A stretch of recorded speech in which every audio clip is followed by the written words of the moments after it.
Joining me now, nationally renowned forensic criminologist, Dr. Ron Martinelli. Dr. Ron, thanks for joining us today. Good to be with you. Sad day this week in Texas. This didn't happen very far from where my ranch and offices are. Right. I mean, it's a tragedy, and it seems like this tragedy that you and I talk about tragedies like this almost on a weekly basis. But this new information that's coming to light, Dr. Ron, that the United States Air Force, they admit themselves that they did not submit this criminal conviction, this domestic assault conviction to the FBI as they were supposed to. This is the reason the background check went through. This is the reason Devin Kelleys was able to obtain a weapon, even though he had not only a criminal history, not only been court-martialed by the Air Force, but he had a domestic violence background against his then wife and child. How does this happen? You know, these different things are mandated markers, and they're mandated reporting markers for a reason. We report these things such as domestic violence, felony assault, domestic violence, abuse against children, which was felonious again, to the FBI. So it goes on NCIC or the National Crime Information Center. And that's for a purpose, because the Bureau of Tobacco, Alcohol, and Firearms require this on their form. Anybody that's ever purchased a weapon knows that's part of the purpose for the 10-day waiting period. We need to be able to vet these people that apply for firearms. And when you don't put that information into the system, then you thwart the reason for the system in the first place. Right. I guess I don't understand how this happens, and it brings up so many questions. Who actually was responsible for giving this information to the FBI? Why would they have neglected to do so? Wasn't there any system that double checks any accountability within the Air Force's criminal justice system to ensure that people who broke their child's skull, he broke the skull of a baby, and he wasn't reported? He was only confined for 1 year. I don't understand why he wasn't immediately dishonorably discharged and sentenced in prison for the maximum amount of time here. It doesn't seem to make any sense. Correct. You know, as any military security officer will tell you, and I'm very familiar with the Judge Advocate General's system, I've been involved in that system in the past, will tell you that in order to do a DD or a dishonorable discharge, it's time consuming. And they just don't want to spend the time. So it's much easier to put a bad conduct discharge and let that person be released from the military system than it is to force accountability on that person and to make sure he'd have no rights to purchase a firearm in the first place.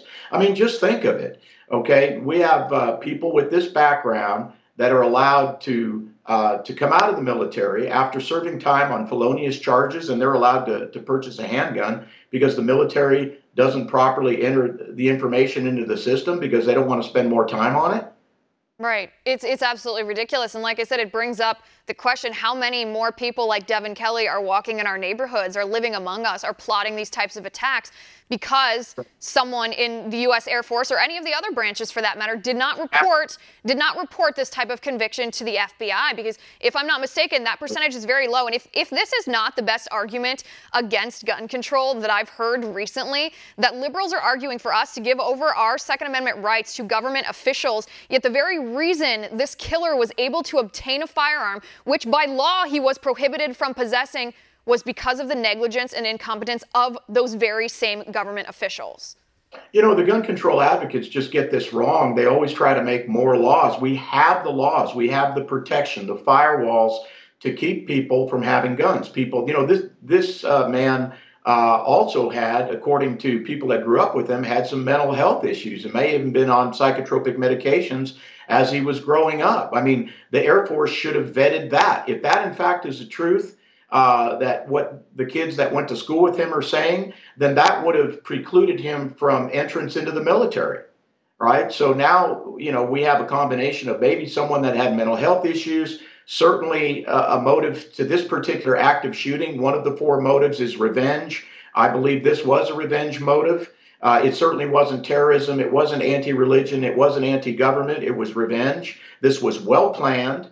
It took weeks for him to, you know, if not months, for him to purchase these weapons. Neighbors next to him on the ranch where he was living stated that for a week prior to this incident, they heard gunfire in the morning where he was out on the range testing, his semi-automatic weapon and also pistol. They heard rifle and pistol fire. So he had ballistic body armor. This was not a spontaneous event. This was a well-planned demonic event. Right. And the profile that's emerging, that's giving us a picture of what this killer was like, shows us all these different characteristics, all these different loopholes that tell us he shouldn't have been able to get a gun. This wasn't something where the laws allowed him to get a gun, but there's nothing we could do about it. The laws are on the books. He shouldn't have been allowed to get the gun, and the reason that he was able to was because of the neglect by a government official. There's also one more thing. This has come to light. This report has come to light today that Devin Kelleys actually escaped from a mental institution in 2012 around the time of his conviction, and that he had been stockpiling weapons on the U.S. Air Force base on which he was stationed, that he had made threats against his superior officers. I mean, going back to your comment, and I do want to expound just for a second on that, when you talk about laziness being the reason why he might not have gotten that dishonorable discharge, which would have automatically, with the snap of a fingers, prohibited him from being able to acquire or possess a firearm, these things, if this isn't one of the most serious cases that they should have pursued a dishonorable discharge, I don't know what is.